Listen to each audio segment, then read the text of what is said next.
Which creature has claimed the most human lives in history?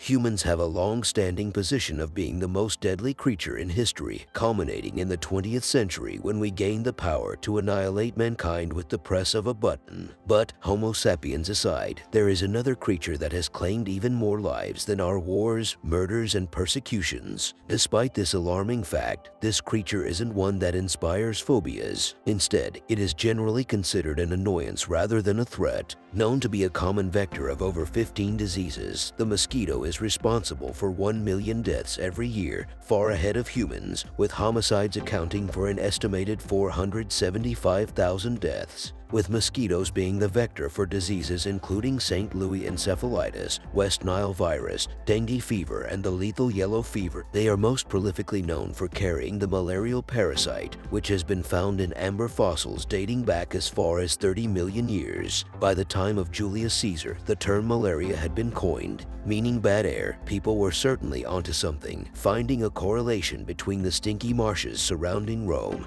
and the deadly illness, which was so pervasive it is believed to have contributed to the fall of the Roman Empire. Caesar would succeed in somewhat reducing the rate of malaria in Rome by draining the marshy grounds, which were the perfect breeding habitat for the bloodthirsty insects. But the link with the mosquitoes themselves still remained undiscovered. Marsh fever, which was once common in most of Europe and North America, would continue to be targeted by countries with the means to do so. In Florida, an area considered uninhabitable until 1845, it was the building of vacation homes by the wealthy, who were able to afford marsh draining, that helped reduce the prevalence of malaria. The link to the mosquitoes themselves finally came in the late 19th century when a French army doctor working in an Algerian military hospital observed parasites inside the red blood cells of infected patients. This development would be followed by further discoveries, including that of Scottish physician Sir Ronald Ross in 1897. Able to prove the complete life cycle of the malaria parasite in mosquitoes, he was able to prove that the insects were the vector for malaria in humans. Over a century later, and malaria continues to be widespread in much of sub-Saharan Africa, Asia, and Latin America, successfully eradicated through public health campaigns, vector control programs, and water management practices in other areas such as Europe and the United States. For those living in poverty-stricken countries, malaria continues to be a major threat to both human life and economic development.